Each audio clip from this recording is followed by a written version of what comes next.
Shalom saudara terkasih dalam Kristus Yesus. Kita jumpa hari ini pada renungan harian Embun Pagi. Dan sebelum kita mendengarkan firman Tuhan, kita bersatu di dalam doa. Damai sejahtera Allah yang melampaui segala akal dan pikiran, itulah yang memelihara hati dan pikiran dalam Kristus Yesus Tuhan. Amin. Saudara terkasih, firman Tuhan untuk kita dari Yesekiel 11 ayat 19 sampai 20. Dalam bahasa Batak Angkola dikatakan, Lehenok kuma tukalahi rohana yang baru, doto taroktok yang baru, batok kuma rohani halahi nasuman firni batui, jana gotiok kudohor rohana mangoloi tuau. Jadi olon halahi maaka aturatku, jana habur juhona mawanggut konsandok paletakku, kabe wangsuk kuma halahi, jana au gabe di batani halahi. Dalam bahasa Indonesia, aku akan memberikan mereka hati yang lain dan roh yang baru dalam hati mereka, dalam batin mereka. Juga aku akan menjauhkan dari tubuh mereka hati yang keras, untuk memberikan mereka hati yang taat, supaya mereka hidup menurut segala ketetapanku dan peraturan-peraturanku dengan setia. Maka mereka akan menjadi umatku, dan aku akan menjadi Allah mereka. Demikian firman Tuhan. Saudara terkasih dalam Kristus Yesus, ada sebuah ilustrasi yang dituliskan oleh Anthony de Melo. Demikian ceritanya. Ada seekor tikus yang setiap hari dikejar-kejar oleh kucing. Kemudian oleh karena kelelahan, dia berdoa agar dia diberi kesempatan untuk menjadi kucing, sehingga dia tidak menjadi selalu dikejar-kejar oleh kucing dalam hidupnya. Namun dengan doa itu dia dikabulkan untuk menjadi seekor kucing. Namun malang nasibnya, setelah dia menjadi kucing, dia selalu dikejar-kejar oleh anjing. Dan dia selalu ketakutan oleh karena dikejar-kejar tersebut. Kemudian dia berdoa agar diberikan kesempatan untuk menjadi anjing, sehingga dia tidak menjadi selalu ketakutan oleh karena dikejar-kejar mangsanya. Kemudian oleh karena dia memberikan doanya yang tulus, maka diberilah kesempatan untuk menjadi anjing. Namun malang nasibnya, setiap hari dikejar-kejar oleh harimau. Dia ketakutan berlari ke sana kemari, dan dia merasakan menyeramkan yang begitu besar. Dan setelah itu dia berdoa agar dijadikan menjadi seekor harimau.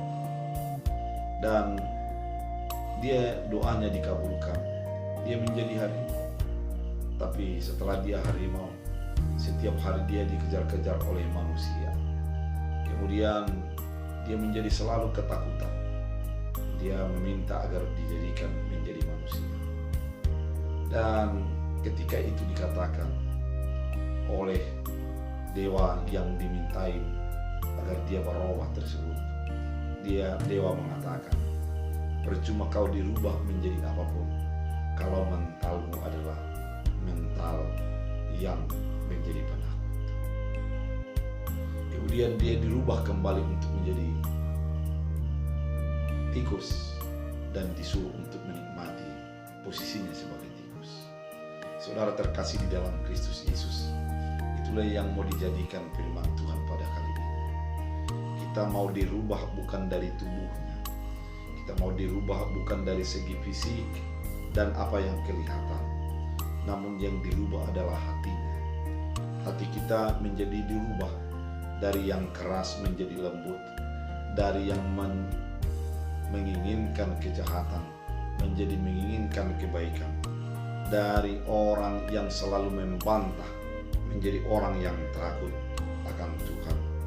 Ketika memberikan hati yang taat itu, ketika memberikan hati yang keras menjadi hati yang taat, menjadi kehidupan kita sesuai dengan ketetapan-ketetapan Tuhan. Dan peraturan-peraturan Tuhan dilakukan dengan setia. Karena apa? Kita sudah hidup di dalam hati yang lembut, hati yang taat. Kita dirubah dari dalam, bukan dari luar kita. Bisa saja kita berubah secara fisik, bisa saja kita berubah secara bentuk, Namun kalau tidak berubah secara hati, maka sulitlah kita untuk menjadi patuh dan taat kepada kehendak Allah.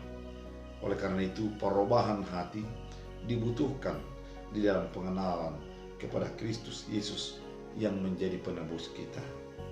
Sehingga dengan dirubah hati, kita menjadi betul-betul sebagai umat Allah, umat yang mematuhi, melakukan kehendak Allah dalam kehidupan kita. Saudara terkasih dalam Kristus Yesus, firman ini mau mengingatkan kepada kita, kita bisa berubah dengan apa saja, namun perubahan yang sesungguhnya yang dibutuhkan adalah perubahan hati. Dengan perubahan hati, maka kita akan melakukan ketaatan kepada aturan dan kepada segala sesuatu yang Tuhan inginkan di dalam kehidupan kita. Ketetapan Tuhan, aturan-aturan dilakukan dengan setia karena hati kita sudah menjadi menginginkan menyenangkan Tuhan. Oleh karena itu, biarlah hati kita menjadi hati yang taat, bukan hati yang membantah, bahkan menjadi yang melawan kehendak Tuhan. Kita berdoa.